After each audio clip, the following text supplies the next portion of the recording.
جنگ یمامہ میں مسلمان خالد بن ولید کی لیڈرشپ میں یہ جنگ جیت تو گئے، لیکن اس جنگ میں مسلمانوں کو بہت زیادہ نقصان بھی ہوا، کیونکہ صرف 13,000 مسلمانوں نے مسیلمہ کذاب کی 40,000 کی فوج کو ہرایا تھا۔ جب مسلمانوں کی اس عظیم فتح کی خبر مسلمانوں کے کیپٹل مدینہ پہنچی تو وہاں سارے مسلمان بہت خوش ہوئے اور سیلیبریٹ کرنے لگے، لیکن حضرت عمر رضی اللہ عنہ نے دیکھا کہ اس جنگ میں بہت سارے لوگ ایسے شہید ہوئے ہیں جو حافظ قرآن تھے، آلموسٹ 700 صحابہ۔ تو انہوں نے سوچا کہ کہیں اگر مسلمان اسی طرح شہید ہوتے رہے تو کہیں ایسا نہ ہو کہ مسلمان قرآن کے سیکوینس کے بارے میں بھی اختلاف میں پڑ جائیں اور یہودیوں اور کرسچنز کی طرح بہت سارے فرقوں میں بٹ جائیں۔ یہودیوں کا ماننا ہے کہ تورات اللہ تعالیٰ نے 40 راتوں میں نازل فرمائی،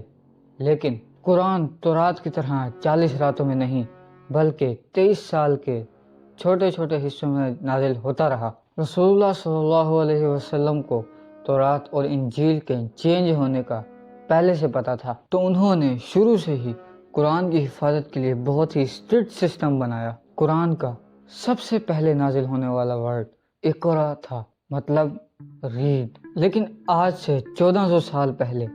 مکہ میں بہت کم لوگ تھے جو اس کو پڑھ اور لکھ سکیں، لیکن شروع سے ہی وہاں کچھ لوگ ایسے تھے جنہیں پڑھنا لکھنا آتا تھا، تو آپ صلی اللہ علیہ وسلم نے ان میں سے کچھ ٹرسٹڈ صحابہ کو قرآن لکھنے کے لیے مقرر کیا۔ جب بھی آپ صلی اللہ علیہ وسلم کے اوپر کوئی آیت نازل ہوتی تو آپ انہی پڑھے لکھے لوگوں کو بلاتے اور ان کو وہ قرآن کی آیت پڑھ کر سناتے اور انہیں یہ بھی بتاتے کہ اس کو کون سی صورت میں رکھنا ہے اور کس آیت کے بعد لکھنا ہے، جس کے بعد یہ سارے لوگ ان آیات کو کیئرفلی لکھ لیتے اور پھر آپ صلی اللہ علیہ وسلم کو پڑھ کر سناتے، اور اگر اس میں کوئی غلطی ہو تو آپ صلی اللہ علیہ وسلم اسے دور کر دیتے، اور اس طرح 2-3 بار ریوائز کرنے کے بعد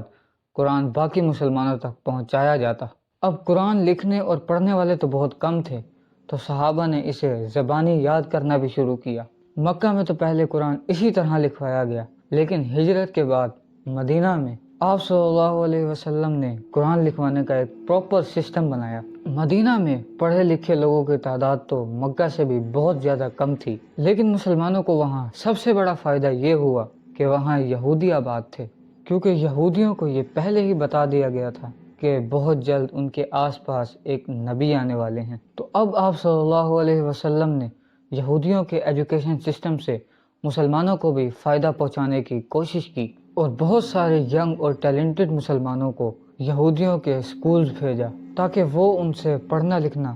اور باقی دنیا کی نالج حاصل کر سکیں۔ ان ینگ صحابہ کا کام یہ تھا کہ وہ کوئی تعلیم حاصل نہ کریں، صرف ایجوکیشن حاصل کریں۔ یہ بالکل ایسا ہے کہ آج جیسے اسکالرشپس دی جاتی ہیں جو کہ آج بہت عام بات ہیں، لیکن اس زمانے میں یہ بہت نئی بات تھی۔ آپ صلی اللہ علیہ وسلم نے جن مسلمانوں کو ان اسکالرشپس کے لیے سلیکٹ کیا ان میں سے ایک کا نام زید بن ثابت رضی اللہ عنہ تھا، جنہوں نے یہودیوں سے نہ صرف عربی بلکہ ان کی زبان ہیبرو، ایران کی زبان فارسی اور ایون گریک زبان بھی سیکھی، جس کے بعد زید بن ثابت آپ صلی اللہ علیہ وسلم کے پرسنل اسکرائب بنے، مطلب قرآن کی باقی آیات لکھنا اور بادشاہوں کی طرف لیٹرز لکھنا۔ آہستہ آہستہ یہ گروپ بڑھتا گیا اور 75 تک جا پہنچا۔ تو آپ صلی اللہ علیہ وسلم نے مسجد نبوی میں ہی ایک پورشن انہی ینگ اور ٹیلنٹڈ صحابہ کے لیے بنایا، جہاں یہ لوگ آپ صلی اللہ علیہ وسلم سے قرآن سیکھتے، اسے لکھتے اور آگے پہنچاتے۔ اب آپ صلی اللہ علیہ وسلم کی زندگی میں تو یہی چلتا رہا کہ قرآن کو لکھا جاتا، پڑھا جاتا اور اسے آگے لوگوں تک پہنچایا جاتا، لیکن آپ صلی اللہ علیہ وسلم کی وفات کے بعد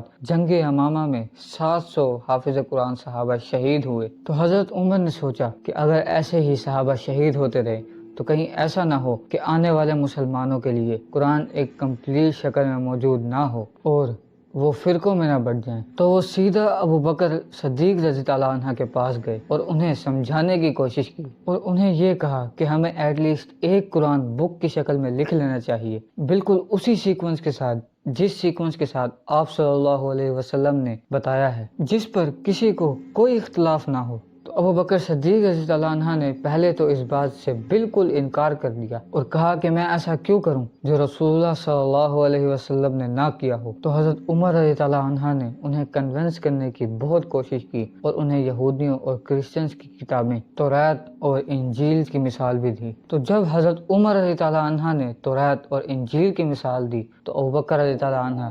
اسی وقت کنونس ہو گئے اور فوراً قرآن کو ایک بک کی شکل میں لکھوانے کا حکم دیا اور انہی صحابی حضرت زید بن ثابت رضی اللہ عنہ کو انچارج بنایا۔ اس وقت مدینہ میں ایٹ لیسٹ 25 صحابی ایسے تھے جنہیں قرآن پورا یاد تھا۔ تو ابو بکر رضی اللہ عنہ نے زید بن ثابت کے انڈر ایک ٹیم بنائی جن میں سارے حافظ قرآن اور قرآن لکھنے کے لیے ایک اسٹرکٹ سسٹم بنایا، جن میں پہلے سارے صحابی قرآن کی آیت پڑھ کر سناتے اور اسے پھر آپ صلی اللہ علیہ وسلم کی زندگی سے لکھے ہوئے قرآن سے میچ کیا جاتا اور اس کے بعد باہر سے 2 گواہوں کے نسخے بھی دیکھے جاتے اور پھر قرآن کو بہت ہی کیئرفلی لکھا جاتا اور یہ سارے کام مسجد نبوی میں سارے مسلمانوں کے سامنے ہوتے۔ تو اس طرح پہلا قرآن ایک کمپلیٹ بک کی شکل میں لکھ لیا گیا اور اس قرآن پر سارے صحابہ راضی تھے اور حضرت علی، حضرت عمر، حضرت ابوبکر کو اس کی سیکوینس کے بارے میں کوئی اعتراض نہیں تھا۔ اس قرآن کو ابوبکر صدیق رضی اللہ عنہ کے سپرد کر دیا گیا اور کسی مسلمان کو کسی چیز میں کوئی شک ہوتا تو وہ ابوبکر صدیق رضی اللہ عنہ کے پاس پہنچ جاتا، لیکن ابوبکر صدیق رضی اللہ عنہ کے وفات کے بعد یہ حضرت عمر رضی اللہ عنہ کے کنٹرول میں آیا اور ان کے بعد ان کی بیٹی اور آپ صلی اللہ علیہ وسلم کی زوجہ حضرت حفصہ کے پاس چلا گیا۔ قرآن کی ساری آیات سیکوینس سے اس میں جمع کرنے کے بعد لوگ دور دور سے اپنے قرآن کو اس قرآن سے ویریفائی کرنے کے لیے آنے لگے، لیکن حضرت عثمان رضی اللہ عنہ کے دور میں جب مسلمان پورے عرب کو فتح کر چکے تھے اور ایون رومن اور پرشین امپائر کو بھی فتح کر چکے تھے اور افغانستان اور دوسری طرف الجیریا کو فتح کرنے میں بزی تھے، تو ان میں سے ایک فوج رشیا کے بارڈر کے پاس آرمینیا کو فتح کر رہی تھی۔ ایک دن وہیں پہ مسجد میں نماز پڑھنے کے بعد کچھ لوگوں نے امام سے کہا کہ آپ نے جو آیات پڑھی ہیں یہ غلط ہیں، جس پر کچھ اور لوگوں نے کہا کہ نہیں، امام نے بالکل صحیح پڑھی ہیں۔ ان 2 گروپس کی آپس میں لڑائی ہونے والی تھی، لیکن حضرت حذیفہ نے انہیں روک دیا۔ سبسکرائب